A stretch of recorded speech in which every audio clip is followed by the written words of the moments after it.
Welcome to Trekaholic, another Star Trek podcast. This is the video recording for the audio podcast. So, you ready to get started, Mr. DeFilippis? I certainly am. All right.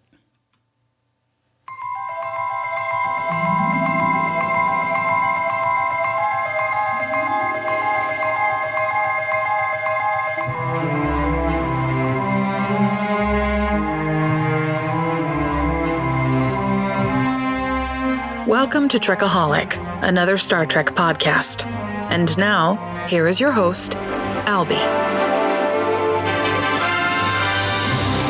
Hello and welcome. And tonight... On view screen. Whoops. And tonight... Tonight's guest... Christopher DeFilippis is joining me once again. Thank you. Well, thank you for having me again. Now I owe you two. No, I owe you years and years, so we're barely even, sir. Maybe. So today we're talking about Lower Decks, Season 1, Episode 2, Envoys. Is it Envoy or Envoys? I think it was Envoys. Envoys. Okay. What was your first impression of this? What do you think? We haven't talked about it yet. You said you watched it twice. That's all I know. Yeah, I think I like this episode less than last week's episode. Really? Yeah. Wow. For the specific reasons. We'll get into it as we discuss, as we do the watch along. Mm-hmm. But I will say this. I had a couple more genuine laughs this week than I did last week. But a lot more of this one left me flat. Really? Yeah. Okay. Yeah. How about you? What are your first thoughts on it? I liked this week's better than last week's, mainly only because I wanted to know so much about Lower Decks that I had watched everything that was put out before the series premiere. And so many of the bits and jokes were already put out there. So the things that I normally would have laughed at, I already did, weeks before. So this one, I kind of knew a little bit what was going on because they, on the Ready Room with Will Wheaton, they showed the beginning segment, the teaser cold open. But after that, I didn't really know too much, so I was able to enjoy it along with it. But I really liked the episode, and this second episode, I think I'm all in. Okay, I mean, I'm in really regardless. So it's Star Trek, I know that right? I complain, I know that I nitpick, but I'm not here to down it. I'm not here with an agenda to hate it. I'm waiting to be really engaged by it. Okay. I know last week, if you don't mind, Albie, I know that you had asked me last week about sort of my Trek fandom and the history of my Trek fandom. And I figured this week, maybe before we get started, I could turn the tables on you. Oh, cool. Good idea. What is your earliest memory of Trek? It was either Halloween or around Halloween, and I was 8 years old and was on the same channel as you, WPIX New York. 11 Alive, I think was the line at the time. And I watched all those shows like you did. I think I watched Odd Couple and Honeymooners and Star Trek and maybe Twilight Zone. I'm not sure. But those all seemed about right. But I was about 8, and I was looking for something creepy and like Halloween-y. And I was flipping through channels, and Cat's Paw was on. Oh, God. Well, I didn't know. I was 8, so I think it's written for an 8-year-old maybe. So I was really scared. I didn't know what was going on. And there's these guys in yellow shirts, red shirts, and blue shirts. And at the time, that was odd. People wore basically drab colors or white T-shirts or something. So I was like, wow, this is cool. I don't know what it is, but this is cool. So then I had to go grab the TV guide, and I looked up what it was. And then I was like, I wonder if it's on again ever, this episode or this show, this movie, whatever this is. And I was like, Star Trek, okay. And so I just went through the TV guide with a highlighter, and every time Star Trek was on, I highlighted it, and I said, I'm going to watch this show from now on. And that's how I did it. So I got into it because I was looking for something Halloween-y. And you found the Halloween episode of Star Trek, and might I add, one of the worst episodes of Star Trek, in my humble opinion. A lot of people say that. For me, it holds a special place in my heart because if I didn't, think, oh, who are those guys hanging by chains? Why are there skeletons? I might not have spent a lot of my life watching Star Trek. So who knows what would have happened. You want to hear something funny? This is a little bit of a tangent for Quantum Leap podcast, but Cat's Paw was written by Robert Bloch, and we did a recent. I think it's a Leaps Elsewhere. We have a couple of Patreon extra shows at the QLP, and Leaps Elsewhere is one where we feature other projects that Scott Bakula or Dean Stockwell, the 2 stars of Quantum Leap, have appeared. And for the first one that we did for Dean Stockwell, which I'm still editing, it was an episode of Alfred Hitchcock Presents called The Landlady, and it was written by Robert Bloch. So who was in that? Was that Dean Stockwell? It was Dean. It was Dean and a couple of bit actors in the beginning, and then just Dean and the titular landlady throughout the rest of it. Is that episode available in like the DVD sets that come for like the whole series for $5, or is it not one? I honestly don't know. I'm gonna cop to the fact that I found a version of it on Vimeo, and I didn't have to pay or look it up because usually for something like this, I'd try to get it through the library. Those, I'm guessing, are probably public license if they put the whole series out for $5 on 22 DVDs, you know? Oh, do they? Yeah. And I don't know that I'd be good looking for Alfred Hitchcock Presents. It was just a fluke of we did a random generator, and that's the Dean project that came up. So written by the same guy, so that's interesting. Yeah. So that might be worth a watch for me. Is it any similarity to the plot of the Star Trek episode? Cat's Paw? Absolutely, yes. There's a scepter that does magic. There's a giant cat. It's almost like he, like he was ripping off the Alfred Hitchcock Presents to do the Star Trek episode. Yeah, there's a bald guy in a weird robe. Zombie Sulu. Really? Mm-hmm. So when you think about it, I mean, back then there wasn't syndication, really, right? So it makes sense to just use your own work again and again if you get paid for it, right? I gotta say that again, we're talking about Star Trek. It was DC and David that did the animated series, and there's the episode Yesteryear where Spock goes back and like sees himself as a little kid. Yeah, I love that one. I don't know if DC Fontana stole from her Land of the Lost script or her Land of the Lost script stole from the Star Trek script, but there's a version of Yesteryear that she did for Land of the Lost as well. It's just basically Yesteryear recycled. I'm trying to think of that one. I think I watched all of them as a kid. I believe it has Holly in it. Holly as a grown-up comes back and meets Holly. That sounds familiar. Yeah, that really does. And it really was the same concept, maybe a little bit just with Land of the Lost dressing on it as opposed to Vulcan dressing on it. Now I got 2 things to watch tonight. So Land of the Lost dressing is also my favorite on salad. Land of the Lost dressing? Yeah, I said Land of the Lost dressing, Vulcan dressing. Vulcan dressing is a little dry. Slee stacks. That's all I know. Those puppet dinosaurs look so real when I was a kid. I don't know how. I don't know how. I was like, wow, those are great effects. Now it's just like literally a hand puppet, and when you watch it. No, they were stop motion. That was true stop motion. That was in the tradition of Harryhausen. Okay, very good, very good. I love that show when I was a kid. One of those things that I didn't understand, but I knew it was cool, kind of thing. Gotcha. So what do we normally do? Are we ready to watch this thing? Whatever you want. Yeah, I just wanted to get some of your Trek bona fides. Yeah, I think that's it. And I've been a Star Trek fan ever since. And I think when Next Gen came out, I was kind of like, what is this new crap? This isn't Kirk, Spock, and McCoy. So I had a rough time getting into it first season or so. And it didn't help that the first 2 seasons are kind of slow, and except for a few episodes that I really do like, because it doesn't really get good until season 3, really. But when you're a kid, you watch what you have, and that's all we had. But I was excited for Star Trek. I remember when they did the 25th anniversary, and they played like the top, 10, 12 episodes, 20 episodes. Yeah, they always do stuff like that. Something. I was like, I didn't sleep for the whole thing, and I was like, bought them on VHS, bought them on DVD, bought them on Laserdisc.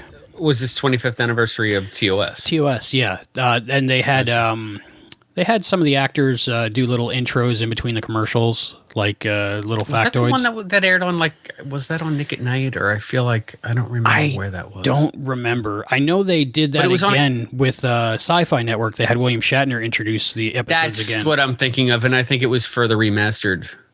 I'm not sure if they remastered them yet at that point. My memory is that they cut a lot out for syndication. So these on Sci-Fi Channel, they put all the stuff that was cut out for syndication to make them shorter and have more commercials back into the episode. So stuff that we hadn't seen if we were just watching them on syndication. Yeah, but as a result, they extended the runtime for each episode to an hour and a half, so they crammed even more commercials in. Right. But so. we were watching like a couple more minutes here, pretty brilliant, right? Hey, it worked. I watched them all. I recorded them all on VHS, and I spent a lot of money on buying them professionally. Remember, they were like, what were they, like $14 an episode? Yeah, it was something ridiculous. I never went in to buy like physical media for the most part anyway. I have a couple episodes of Quantum Leap that I bought that came out on VHS, and my brother bought me, I think 2 or 3 episodes of the original series because he said these look like ones I don't know if you've ever seen before. And it was Dagger of the Mind, which of course I'd seen 100 times, and the Cloud Minders, which I think I saw about 3 times. Is that the one with the people that live in the clouds and people that dig? Yes, exactly. Caves and Bespin, caves. and you have the troglodytes. Yeah, that was pretty good. That was a good one. There are a lot of them are good. I think I'm ready to go and watch this. I took some notes this time, so hopefully I don't get too much wrong. We didn't get any complaints because we didn't get too many people watching, I guess. So that's fine. Or listening. We will build an audience. Yes. Okay. So when it goes on view screen, that's your cue at home to start your CBS All Access app or however you access Lower Decks and start to watch along with us. And here we go. On view screen. TV 14, Violence and Language. What do you think? CBS Originals.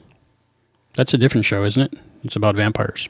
This is Cerritos. Okay, here's an energy being. Now, this is so totally TOS. I was thinking it was a reference to second season opener The Child, where Deanna Troi gets pregnant because a light beam goes inside of her. Oh, I'm thinking Day of the Dove. Oh, where, now which one was it? I don't know. On the Enterprise with Kang. And, okay, so if it's an energy being, how can she hold on to it? I have problems with this scene. How is it not hurting her if it zaps them and she's saying we can use it to generate cool stuff? This goes against every sort of Starfleet thing. And I know it's a cartoon. And I know they're doing a jokey riff on a Star Trek trope. If it's an energy being that can get through the hull of a starship, how is it going to be held in this canister? That is a good point. What I thought this was that you could simply capture the beings, but nobody had ever thought of it at the time, and she was just gung-ho going for it, She figured, I'm going to tackle it. If I go through it, I go through it. But she didn't. But this is a problem with Beckett Mariner that I have. It's just like, she's just a jerk to be a jerk. And they need to really start balancing her character out a little bit, because it's just getting to the point where her main trait is just to be annoying. I don't get that. I see. I'm not getting that. I'm just seeing that she's not really. She's not afraid of breaking the rules because she's not afraid of consequences. But I think she's just being herself, which is outgoing and very energetic. So I don't know. Maybe it's just personality types that you and her are clashing, and me and I kind of like her. I don't know. That could be. Maybe it's me. Maybe I'm just sticking in the mud. But it's just like I just think they need to temper it with some more realistic human traits, as opposed to just being dialed up to 11 all the time and never ever showing anything but that sort of anti-establishment bent that she has. Well, she does. She's really nice to Boimler. How do you pronounce his name?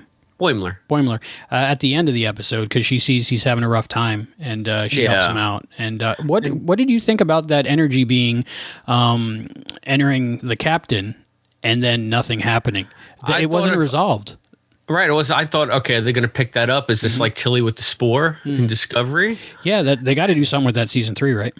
Yeah, I guess. I got to think that matter can't be created nor destroyed, so that being is in there somewhere. even though it's teeny tiny.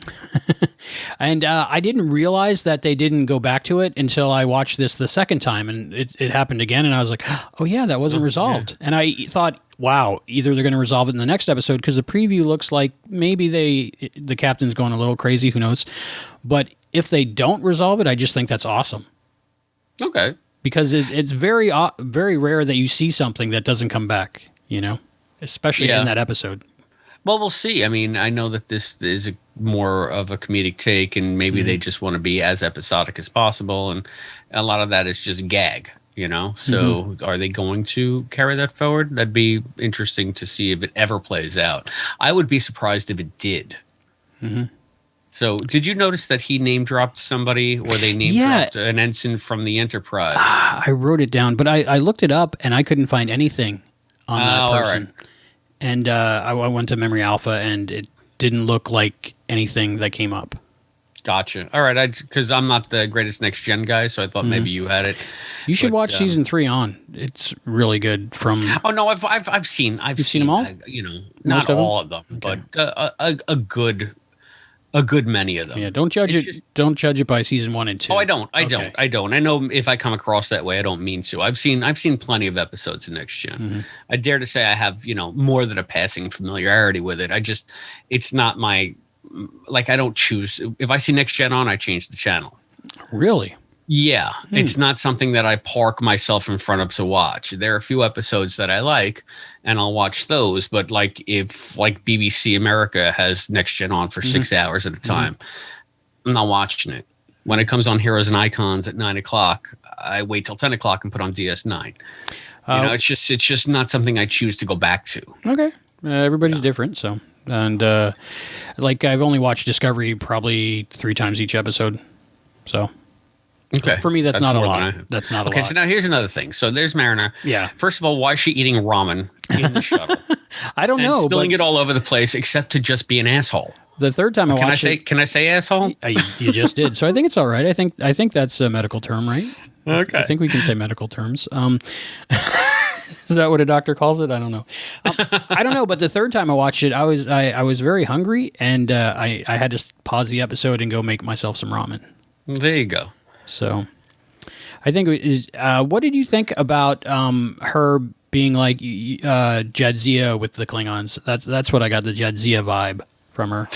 I thought that was a neat little twist. But right now, Rutherford's storyline is the one that really engaged me in this episode. And Tendi, all the things he's doing to just kind of be available for that date night. Yeah, and I really like. These are the scenes that gave me the real genuine laughs that I had in the episode. Like that last scene with the shuttle and the blast shields and her singing. To me, that's beyond unfunny. Like, that's cringy. Like, I please, can we get through this scene? I feel kind of embarrassed for everybody involved. I didn't laugh at that scene because that was in one of the season previews, and we'd already seen that shields up and shields down. What do you think about their budding relationship, Tendi and Rutherford? I think they seem to me to both really like each other, but they're acting like they want to be friends with each other, but they're both romantically interested in each other. So that's I see that growing as the season goes on for sure. I mean, they planted the seed very, very subtly in the first episode, and now here's our first animated Klingon. Yeah, so this is definitely a next gen Klingon. Oh, for sure. No Discovery Klingon. Were you expecting a Discovery Klingon at all? No, because this is so steeped in next gen. I would have been surprised if it was anything but a next gen style Klingon. I like what I noticed in this episode is Boimler, when he says his thoughts out loud when something doesn't make sense, but nobody else seems to pay attention to it. Like when he says, we're the same age. What do you mean back in the old days? Or whatever? that was an actual laugh that I got. Yeah. What do you mean?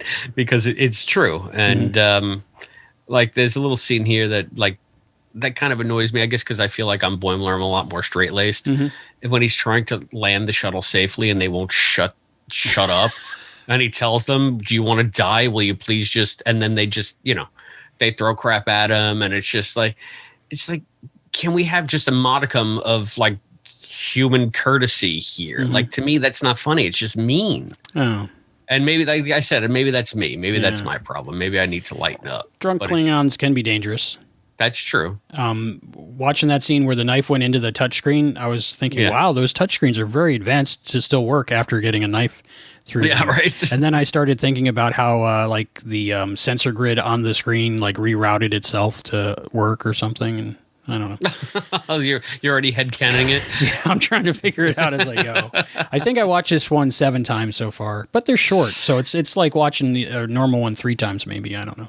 And that sounds like the guy who docked them in. I want to say it's Dave Foley from Kids in the Hall. I got a Dave Foley vibe off of one of the characters last week, but I didn't see him anywhere in the credits, but I definitely got that sound. Well, whether he's credited or not, that guy that tried to bring them in was Dave Foley. It had to be. You think so? Okay. It might be. If not, somebody doing Maurice LaMarche doing his best Dave Foley impression or something. Okay. There was a lot of voices that seemed familiar, but I didn't know who they were, and I was wondering if other maybe Discovery people were doing voices or something. I have no idea. I don't know. I mean, it's tough to tell. What do you think of this little Kronos thing? I kind of like it because they have like a gateway. It's almost like Chinatown in San Francisco. Yeah, and I wanted to take my Google Translate and hold it up to the screen and see what it said. I don't know if it translates Klingon. It should. But if not, I'm sure people have already translated it. I just haven't looked for where it was Klingon writing? Yeah, on some arch I saw Klingon, and then they were singing in Klingon on the shuttlecraft. So I'm sure they were saying something. No, it said singing in Klingon on the closed caption. Yeah. So I'm sure we'll see a video like in a few days, like the 38 things you missed in this episode of and I'll watch that and then I'll know. But for now, I'm just enjoying. So Speed walking indicates, she indicates here that she has been court-martialed. Yes, and they have the Section 31 name drop here. Yes, were you surprised about that? It seems like everybody knows about Section 31. I think. Okay, now hear the scene. Did you see? We saw one of the scores from the original from the animated series. No, he was in the bottom right. It's one of those bird people. Oh, okay. I'll have to bottom right of the screen. You saw it from the back. Who's that guy he bumped into? Though I don't know. I think every time I watched it, I mean, both times I watched it, I tried to figure. Yeah, I was like, looking in the background, like, it's got to be somebody. We should know. It looked familiar, like from a Next Gen episode, maybe a Klingon that we should know or could be. I was waiting for some kind of reveal, but it might just be one of those things that if you know, you know, and I might have forgotten. So, now are these Next Gen aliens with the purple veins, the Kalons? They didn't. I didn't remember them offhand. Like, they could have been in something that I didn't remember. This I definitely didn't remember. Oh, wait, not the Kalon. I meant not this big blue guy, but the ones that they said they're really isolationist. I didn't remember. They act like they never saw a Federation female feces inside feces. Yeah, I didn't get that. What was... It's just gibberish, but of course they have to make it into like scatological gibberish. Which they said they wouldn't do. Well, there it is. There it is. Yeah, and I was like, I was trying to convert it, and I liked the little tag on it that my dad's going to kill me. So it's a kid. Cute. So but all right. Now this is the part that gave me the most genuine laughs. Okay. And, his whole journey trying to do something else. Have you ever done something that dumb for a girl? Did you have to do dumb things to get with Laura? Oh yes, of course. I don't know. As guys, I think when you're growing up, you're just kind of like, okay, well, it's like a challenge, and I got to figure out how to win. I think for guys, it's like you spend your whole adolescence doing dumb stuff for girls. Yeah, and that's what he's doing. Because girls. I thought this was hilarious. But I thought this was hilarious too. He's just like, he is so inept. Maintain course. The thing blows up. Maintain course. Literally, what he said changed nothing, and then I thought that was great. I thought they were going to go right for the Kobayashi Maru, but they didn't. So we got a Janeway protocol here. Is that a thing? I guess it's a thing now. I looked it up, and it looked like somebody was editing while I was reading it, but on Memory Alpha. But it said it's something to do with when she gets sucked into an anomaly. And it has to do with time. So I'm not sure, because Janeway did a lot of cool stuff in Voyager. Gotcha. This is the one that really made me laugh. Like the kindergartners were jettisoned into space. Yeah. So this has literally never happened in any simulation ever. Yeah. Let's get a ship with more kids. How did he kill 105% of the crew? How is that possible? It's just funny. And this is a Jerry O'Connell, right? Yep. Okay. Yeah. Now, is this supposed to be like Risa? I think like mini what's Risa. that totem? Yeah, it's like that's little Risa, right? Yeah, on this planet, which I didn't know of before, but it was it's a little Risa section, and that is when you're seeking I can't even pronounce it. Jaramaha. No, can you pronounce it? Yeah, whatever the weird sexy thing. Sexy times. I seek it all the time. Jarahaman. Maybe you can read it. Did they make that up for this show, or is that? No, it's from an episode of Next Generation. Riker gives Picard one of those statues to take with him. So everybody, when he goes to Risa, everybody thinks he's looking for a mate. Is that when he meets Vosh? Yes, that's when he meets Vosh, and there's time travel. That, yeah. That's a really good one. And she can really read his mind because he's still thinking about getting with her, even though she's got like lizard face. There you go. It's that red bikini. Yeah, they like red. I mean, yeah, and simple-minded people. And that's another one that he said, simple-minded what? And love your sarong. I like that. That's cute. Yeah, they actually sell those. You can buy those. They have red sarongs. Yeah, I've heard. Well, probably none that would fit me, but I'd try them on anyway. But the little statue, I usually know what it's called. I can't think of it under pressure. But you can get the really nice version for very expensive, or you can get like a cheaper version that's like a candle holder. Jamaharan thing. You mean the totem? Jamaharan.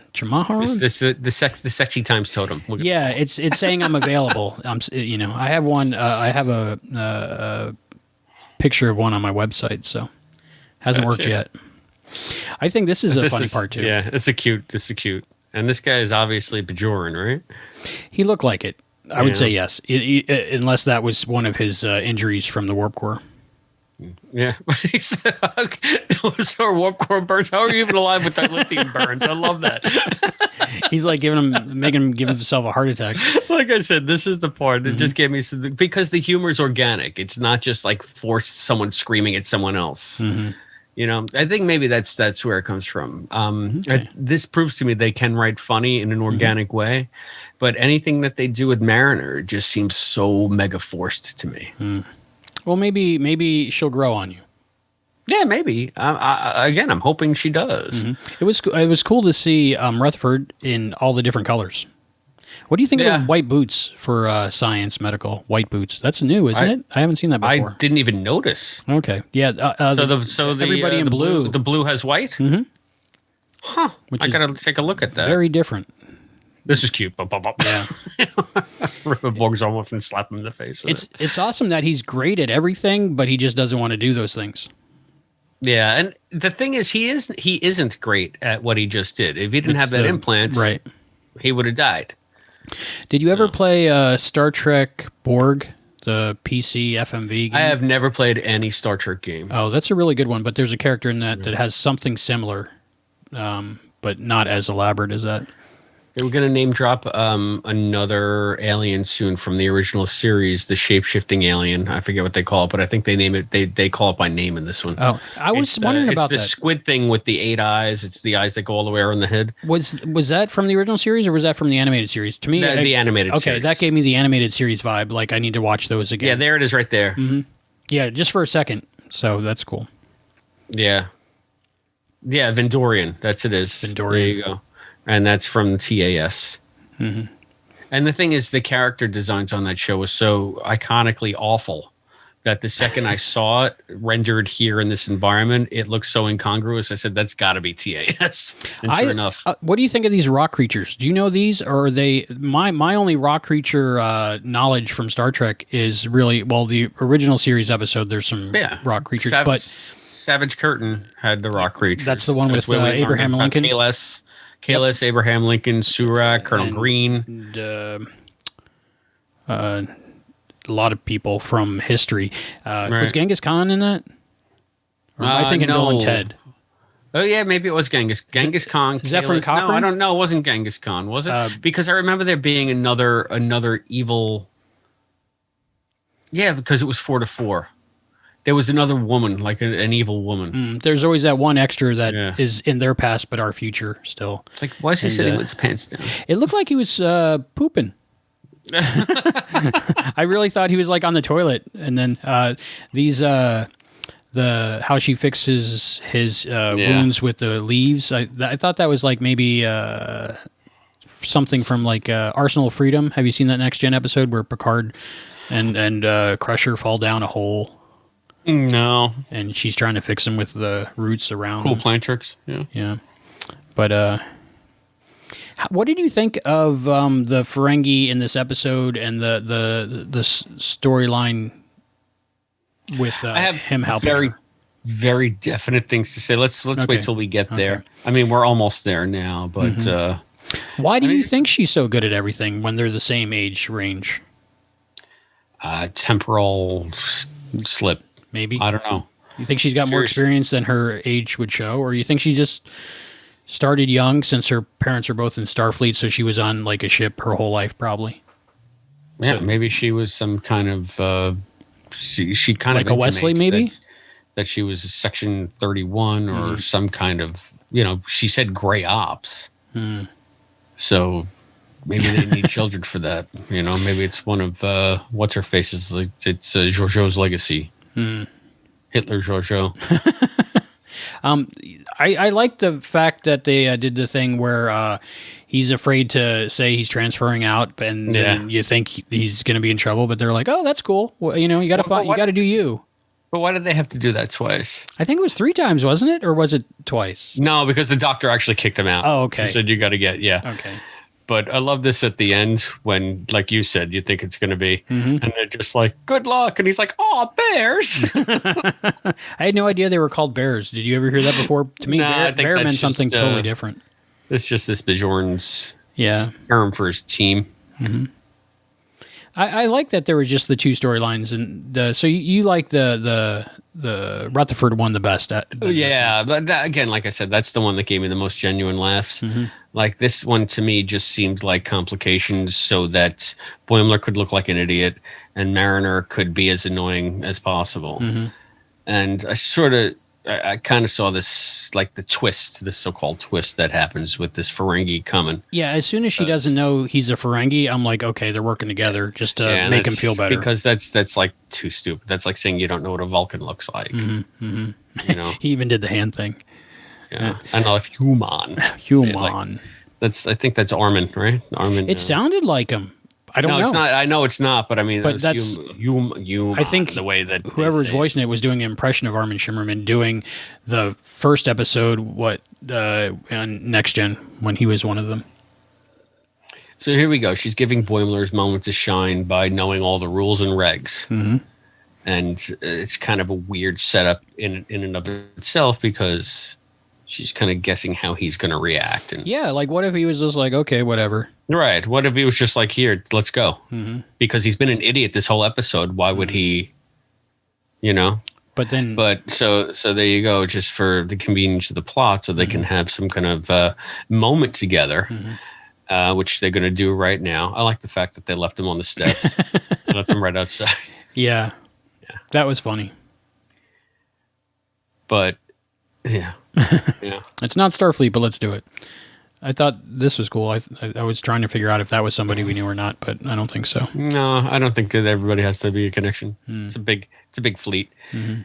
Okay, so here's the thing where they had somewhat of a moment between Boimler and Mariner here, and she's like, "Oh," and he's just like, "Circle of trust, what stays in the shuttle, and it's just between us."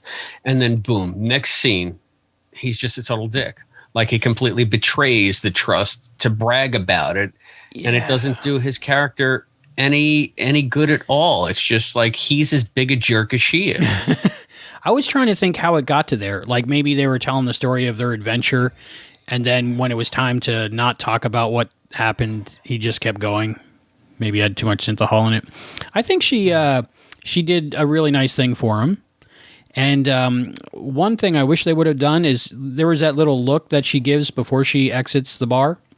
Yeah. And like she kind of expected this. Yeah, but also acknowledging that she did it for him, and like all of us viewers, I think, knew that at this point, definitely, that it was like a setup. So I don't think we needed that little ending where she was talking to you know, Yeah. the Ferengi again. I guess they just want to spoon feed you, and I Yeah. think they wanted to have an excuse to put a Ferengi in a monocle. That did look funny. Yeah. So that's more like what Ferengis are, I guess. I don't know. Now, here's one slight nitpick I have. Okay. And maybe it's because everything is new, so the characters are still settling, or the actors are still settling into their characters. But it seems to me the girl who plays Tendi, it seems like she's acting, she's reading, she's voice acting. Oh, really? It's a little bit too enunciated, a little bit too clipped, a little bit too, I don't know. She just needs to settle into it a little bit more. I don't mind her. I think that she does okay, but I just think that when some of her dialogue just sort of takes me out of it, because I can see the woman voicing it behind a microphone. I have that problem sometimes with some shows, like where I comprehend the whole real world around the making of an episode, Right, so I can't get into it yeah. as much. How did you like that ending of that episode? Where I thought that was cute. The fact that they're together, even though she's going with him to do his thing. I did like that, and I got to see about these white boots now. It's going to drive me nuts. And next week, it looks like the self-destruct's on. All kinds of stuff's going crazy. The captain's like angry or trying to get things done that seem impossible. So that might be the energy being coming back. But it might be totally something different. I don't know. Are you very Star Trek-y. Are you looking forward to next week, or you just know you're going to watch next week? I'm always looking forward to it because there's always a chance it could turn all around and it could be the greatest thing I've ever seen. A lot of people were so anxious that this was going to be so much like Rick and Morty. And I've said this before and I'll say it again. This show would be lucky to be half as funny as Rick and Morty and 1/4 as smart as Rick and Morty. I think it could use a little more Rick and Morty, to be honest with you, because I think the writing is a little bit by the numbers. And again, that could be pilot stuff and first season stuff. That's true. I mean, how many first few episodes of a series is indicative of the rest of the run? You know, they're usually I think the one that got it closest, and this is sheerly because of Armin and Renee Auberjonois, Emissary, I think really sort of set a good tone for DS9, and both Renee and Armin came out of the gate almost perfect with Odo and Quark. But it took a while. It took a while for a lot of them, like for Sid to grow into Bashir, for God Almighty, why am I blanking on his name? You know, the star of the damn show, Avery Brooks. Avery Brooks to grow into Cisco. Yeah, well, that had a lot to do with his hair, I think. He didn't want hair, so he wanted to be himself. And then when he finally shaved his head, he felt better, I think, is what I understand. So, but I think Nana was pretty good right out of the gate, and I think that, of course, Colomini, because he had been playing O'Brien for years at that point. So, even anyway. I can talk about Deep Space Nine all night. Yeah, no, I just don't want to hijack because that's what I know. But just talking about pilots. So that's what I'm saying. I'm willing to give Lower Decks a chance. I think there's promise there. I think it can be really good. It's just that I'm still waiting for it to find a groove. And maybe this is its groove, but it might be. You know, and that's your groove, just be funnier. You might finish the whole 10 and then go back and watch them again and enjoy them where you didn't before because you know more about the characters or the situation or what's going on. That's always a possibility. With me, the way my fandom works is either I'm all in, I'm a fanatic, or I'm just like, I'm not going to keep going. But I don't think I could not keep going with a Star Trek series. That would be weird. Well, I think that what the beauty of it is that it doesn't have to be something that grabs me to be Star Trek. I can cherry pick. I do it with Next Gen all the time. I don't feel compelled. Like my fandom doesn't hinge on my slavish devotion to everything Trek that might be out there at any given time. What I enjoy is what I enjoy, and I can leave behind what I don't really enjoy that much, but I don't have to cast aspersions on it. Even though I have, and I like to poke fun at Next Gen for being boring and stuff, but I would never like say that's not my Star Trek or you're an idiot for watching. And that's where I think a lot of the fandom now is pivoted towards. It's either you're with us or you're against us, and it's just nonsense. There seems to be two camps right now with Lower Decks. People either love it or they hate it. And here's the thing: I have not heard a measured response to it. Like you said, either they're gushing and raving or like just cancel this garbage. Right. You know, and I just hope that I'm striking some kind of middle ground because I don't want to be a hater, but the show should be better. Well, even though it's not quite your thing yet, you still were able to find things you did like about the episode, which were really nice. And the thing is, I'm open to it. I think the people who are haters are just hating to hate. Like they're never going to give it a chance. So right, like they get a high out of like upsetting people that are enjoying something. Yeah. If I don't enjoy something, I just don't talk about it, or I don't join a group of fans of something that I don't enjoy, you know. Or if I have a problem with it, you know, because I'm on podcasts and stuff, just giving a measured response, not just spewing vitriol about it, but saying what I don't like about it and what I do like about it, and at least trying to have a conversation, not just you know, this is crap and moving on. So I just, because that serves nothing. Favorite character so far? Oh, probably Rutherford. Yeah, easy. Rutherford, yeah. To me, he seems kind of like a Geordi, but if Geordi got the girl. But he still doesn't know that he can get the girl, I don't think. Right, and the thing is, I don't think he's going to have the same problems that Geordi... I mean, Geordi has problems. I mean, his girlfriend's a hologram. His best friend's an android. His, you know? Yeah, he ended up marrying... the hologram. I'm not sure if he married the hologram or the real woman the hologram didn't she? is based But she on. found out later. You're talking about Brahms. Yeah, Leah. See, I know my next shit. In All Good Things, he says he's married to Leah, but is he married to Leah hologram or human Leah? I don't know. Because she was married, right? Yeah, she was married when they met in real life, and he didn't clear his browser history. I mean, if that's all he did, I mean, it wasn't that offensive. I mean, he could have done much more on Utopia Planitia. Wait, whoa. That's where they build the ships. Yeah. Yeah. So. But what would he have? Because is that where that hologram was set? Yeah, I believe so. Because they were it was when like they a were lab first at building the Utopia engine. Planitia? Yeah. Okay. So when they were first building the engine to 1701D, the computer made her. I don't know. But I guess he gets married eventually. But by then, that's way in the future. But that's pre-Picard. So. Do they have holograms, sentient holograms, besides the Doctor and I really don't. Vic Fontaine. Vic Fontaine. He was sentient, right? Yeah, I believe so. Yeah, they kept his. He knew he was a hologram. Yeah, so and they kept his program running. One of the greatest characters ever, Vic Fontaine, probably. Yeah, I love Vic. Yeah, I love Vic, and the Doctor is one of the greatest characters ever. I think Robert Picardo is amazing in Voyager. You know, he's one of the highlights of that show. So, the funny thing is with the ban on AI in Picard. They never discussed holograms. Like you saw holograms as sort of guides, like museum docents, or leading you to the storage area in Starfleet archives. Right. But we never really got.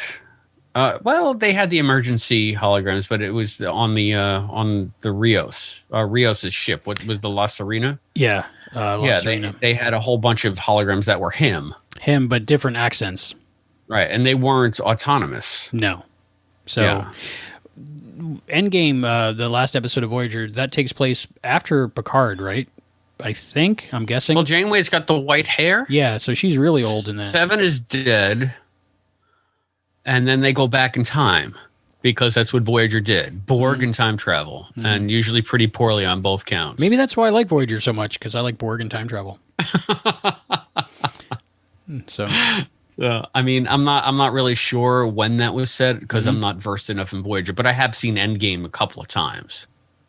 And didn't they bring Alice Krige back for that one? Yeah, because the television actress that did it on Voyager wasn't available at the time, so they just got the real one. Yeah, the first contact. It's weird to me, and I thought maybe they got it because it was going to be an event. It was going to be the. So you're telling me they would have cast it with the television one. And they said, "Oh, we'll go with our second choice, the one who created the role." The whole Borg Queen thing freaks me out because like she dies, but she's still alive and she's still around. But time travel, I guess. Yeah, and also you got to think that maybe the redundancy is built into the Borg because they're collectives. So that's cloning. True. That's true. You know, think of what's the show that I like to Altered Carbon. Oh, that's a great. If you're rich show. enough, you have like 35 clones of yourself, Mm-hmm, mm-hmm. and you can just spike your memory back into a new sleeve that's your original body. Are you up to date with Altered Carbon? I'm like most of the way through season 1. I think there's one. Oh, I finished it. I watched both seasons. Is it worth watching? I think so. I think it's a lot of fun. I think season 1's a little bit better, but I like where a lot of season 2 took us. So I got I got good feelings about both series for different reasons. Okay. Yeah. So I'd say definitely stick with it. All right, and let's. Are you ready to give your rating for Lower Decks Season 1, Episode 2, Envoy? Wow. I started this saying maybe a 5 out of 10. Okay. Because I liked it less than last week, but I got more genuine laughs with the Rutherford storyline than I did last week with anything. So I'm going to revise it back up to 6 out of 10. No, it's not bad. The parts that didn't annoy me, I really, really enjoyed. I wasn't the parts annoyed that by annoyed me any of it, really, really annoyed me. Really? Okay. See, I wasn't annoyed by any of it. I think I got to the end of the second episode, and I was like, yeah, I love it. I'm all in. I'm going to buy the T-shirt, the action figures, and I was thinking Rutherford's going to have like an action figure in each color. No, that's why they did that. No, well, I would. So what's your so wait, I'm gonna say 6 spilled ramen noodle containers out of 10. Ooh, 6 spilled ramen noodle containers. And apparently that doesn't mess up the screen, so it doesn't work the same as like phones and trackpads. So they have a new technology. I'm gonna give it out of 10. I'm gonna give it a let's see, 7. Okay. Tricorders with purple stripes. There you go. Why would you ask an energy creature that can make anything to make a tricorder that you could just get out of, you can just replicate it, right? One. Yeah, or you can replicate it probably, right? Yeah.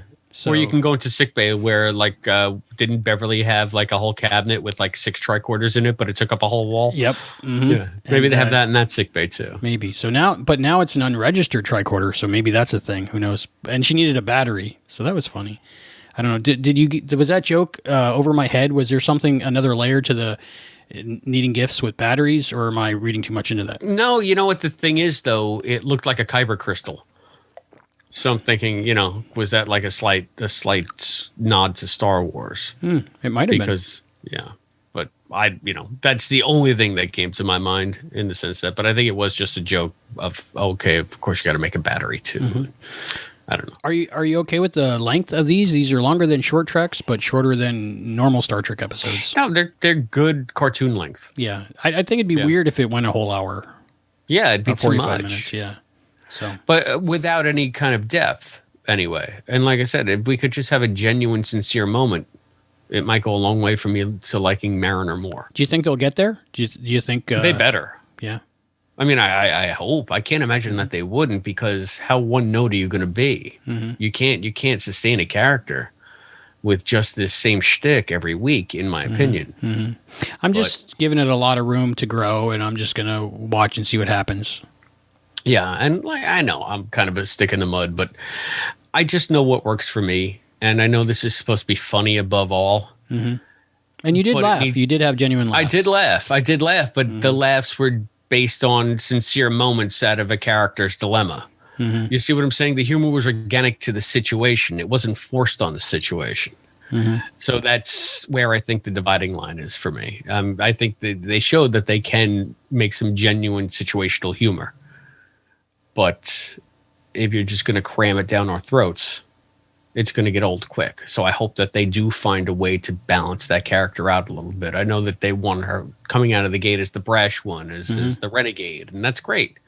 And I like to see that, but let's temper it with some other stuff too as the series goes on. I liked I like her. She seems a lot. I don't know if you've seen any of the behind the scenes stuff, but they kind of changed the character to fit more of her personality, the actress that plays her, and she's when she does it, it seems more realistic than any other Star Trek character, because usually with Star Trek they have to perform it the way it's written, and they can't deviate, a word here or there. But this looks like they have the general sense of what they're going to be saying, and then they can do their own take on it when they're recording it. So you think they ad-libbed this a little bit? No, not ad-libbing as much as giving it their own spin, maybe. Like, just adding a little bit more personality into it than you would see in a normal Star Trek. Okay. And that is a little bit... I guess that's sort of an outlier for Star Trek. Everything is usually so buttoned down. Right. Not on the page, not on the stage thing. Yeah. And I guess the ones that pulled it off best... Again, I always go back to Armin, because I just think that he was so good as Quark. Oh, yeah. But, he always felt like everything was extemporaneous, and like even though it was probably scripted to the oomph, it was such an authentic performance that he gave every time. It was always a highlight to see Quark, in my opinion. Yeah. Well, when him and Rene Auberjonois got together, it was magic. It really was. So we did that. Let's...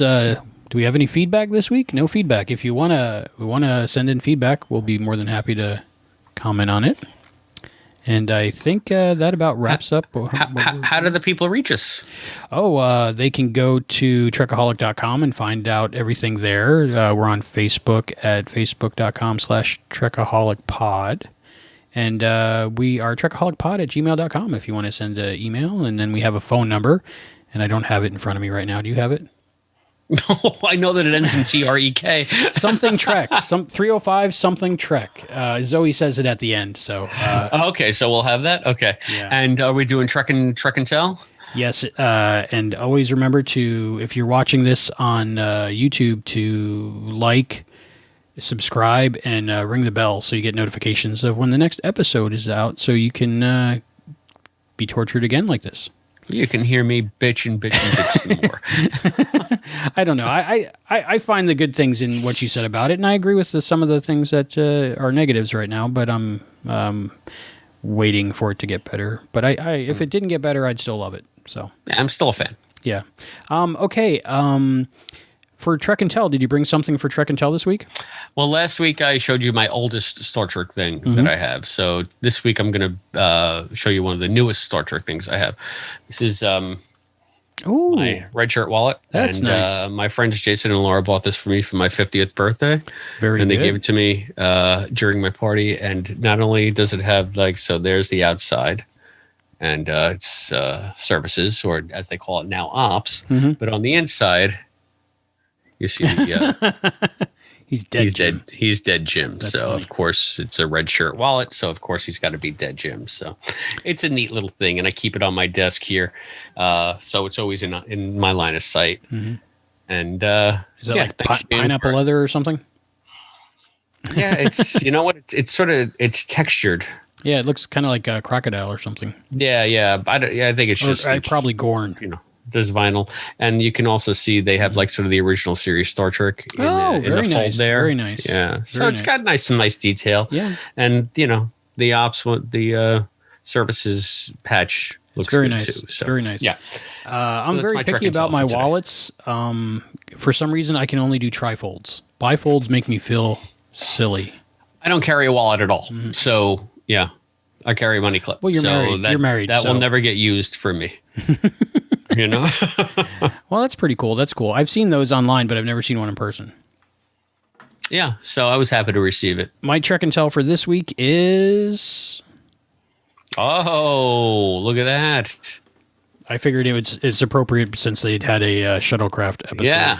And this one. This is actually, I don't remember where I got it, but I remember I bought 2 of them. And do you have any idea what it is? That is a 1701D shuttlecraft. Right. It's basically the Enterprise's version of a runabout, I think. It's a shuttlecraft, but I can't read the name that I'm... This one's the Magellan. Okay. And, no callback for me. It was ridiculously cheap. I think it might have been like Spencer or something, and it was like $9. And I was like, wow, that's great. So I got the 2 they had, but I got it home and I found out what it was. It's actually where you keep discs, so optical media, DVDs, CDs, Blu-rays. Oh, it's a DVD holder? Yeah, or a CD holder basically, and you can put your CDs in there. Ooh, does it have a year on it? Yeah, but do you take the CDs out? Is that like a curved bottom, or is it square? It's square. Hard to see the detail. It's square, but it's made for just putting the discs by themselves Which I got you. So I used to put burn discs in there because, I always keep my CDs with their cases and nice and fancy. Right. So I don't know. What's the year? Is there a year? Let me see. I'm going to say 90-something if they're still expecting you to put burn discs. 1997. Yeah. Well, there you go. Fun Source, made in China. Now, in the fiction, yes, to quote Matt Dale, what is the Magellan? What episode? I have no idea. No, because I don't remember the Galileo is the only shuttlecraft I know. Galileo 7. And maybe the poor Rio Grande from DS9. DS9, they're all named after rivers, right? Lower Decks, they're all named after places in California, I believe. I thought it was National parks in California, right? Yeah. Yosemite National Park? Yosemite, yes, exactly. Yosemite National Park? And we were boneheads last week because we asked about the flag in the captain's quarters. Yes. Whether it was and it is because the Cerritos is a California class ship. Oh, so it's a California flag. Yeah, it's a flag. It was the California state flag. There's many mistakes I made last week. I think I credited the captain of Lower Decks as an actress from Gilligan's Island. No, you said Dawn Wells, right? Yeah, that's. And when you said that, I was thinking that's Marianne, but I thought maybe. So who is it? It's Dawn Lewis. I don't know. Dawn Lewis. Yes, and there's somebody else in the cast of Lower Decks with the last name Wells. So maybe that's what I did, or just I get my Star Trek and Gilligan's Island and Alf all mixed up. I still have Marianne on the brain. It's okay. Most of my life, if I ever get a holodeck, I will definitely want a banana cream pie. Coconut cream pie? One or the other. It does sound dirty, but no, I just go and visit her and talk with her. And okay, all right. So now do you want to go on just one more weird tangent? Sure, I love tangents. I was literally thinking about Gilligan's Island this morning and the coconut cream pie, and I was thinking, where did that cream come from? There might have been some powdered milk on the minnow, but that had to run out after a couple of weeks. So unless Lovey, Ginger, or Marianne are lactating, ain't no cream on that island. Where are you getting the milk? My headcanon was always plant-based because they can make coconut milk, they can make nut milk, but But can you make like cream? That I don't know. I because it's not really milk; it's just juice. I've actually the condensed coconut milk. I think you could, because I've made like whipped cream out of condensed coconut milk. I still prefer recipes. To think they're lactating. Well, when you get a holodeck, that might be a thing, right? That might be a thing. Oh, we're going to have a whole Gilligan's Island After Dark podcast after this. Hey, I'm all for it. Any chance I get to talk to you, I'm happy. And so I think that's it, right? Do we do anything else? I think that's it. Yeah, sure. You're the host. You tell me. Thank you for joining me this time. Do you know next week's episode, the name of it? I have no idea. It's on the next Lower Decks. Oh, that sounds prophetic. Right? No, I have no idea. Me neither. Not a clue. Okay. We could probably look it up. Do you want to look it up? Let's be surprised. Yeah, surprise is good. It looks like everything's going wrong, and the ship's going to explode, and Boimler's going to save the day, and he's not going to get credit for it. And I think we're also going to see the scene where they say we're so getting fired for this. Yeah, that makes sense. I think that one's going to be in this one, I believe. That fits in. So maybe they caused the disaster to happen. And maybe they'll eject a whole kindergarten into space. That's funny. That was a good part of it. I'm going to go watch it a few more times. And see what I missed and enjoy it. And hopefully we'll have a little bit more information about this episode next week. Thank you for joining me again, Christopher DeFilippis. Thank you for having me. I'll come whenever you call, Albie Birch. I would love for you to be my default guest. So fine by me. Okay, sounds great. And let's start the closing credits. So, you know what? No, we have to do plugs. Oh, plugs. Yes. Can you please plug your stuff? Plug, pitch, promote. I am a host of the Quantum Leap podcast. You have been a host of the Quantum Leap podcast at one time or another as well. You can get us at quantumleappodcast.com. You can follow us on Facebook at facebook.com/Quantum Leap Podcast. You can get us on Twitter and Instagram at Quantum Leap Pod. And you can go that extra mile and support us on Patreon at patreon.com/Quantum Leap Podcast. You can also give us a call at 707-647 Oh, I thought I was going to be 707. No, I'm going to mess it up. 707. Oh, well. 647. I do it at the end of every Quantum Leap podcast. So I'm 707-847-6682. Woohoo! I got that one down. I did that for a number of years. I knew that number. What the number for us is, I don't know, but he can forward it to us from there. Yeah, that's right. And Trek is in the number for this show. Yes, 305 something Trek. Yeah, so just ask Zoe. So look us up on quantumleappodcast.com. And of course, type your name into Amazon and you're an author and you can buy books. Oh, yeah, and stuff I'm me. And, stuff. And deflipside.com, which will be linked in the show notes. Where you can find a link to buy my book, The Seeker. Oh, you got a paperback version. Yeah, that's really nice. I only have it on my Nook. But it's a novella. Well, that's only the second novella I ever read. I read Shop Girl. I think was Steve Martin was the first one, and his was probably a lot better. Had more romance in it, and I'm a sucker for romance. But okay. I like sci-fi and fantasy too. So wow, maybe they're both meant to be read together. Wow, that's something. That's heavy. I'd like to take an opportunity right now to thank our announcer, Zoe Dean, for doing all these different announces for us. And I have a ton of them, and I just have to get them to go on the soundboard. But she's going to be doing more. And so thank her for that very much. Thank you, Zoe Dean. Appreciate that. And I think that wraps it up. Again, thank you so much, Christopher DeFilippis, for coming on the show and humoring me. Oh, never. It's always a pleasure, Albie. And I'll always talk Star Trek, especially with someone I respect and admire, even though you're a Next Gen fan. I'm an all Star Trek fan. So the plan is, if we keep going with this, is after these 10 episodes and do some Discovery maybe, and then after that do some random Star Trek. So I'd love to talk to you about Deep Space Nine, Enterprise, Voyager. Awesome. One day. That would be great. Until next time, I'm Albie. I'm Chris. And this has been Trekaholic, another Star Trek podcast.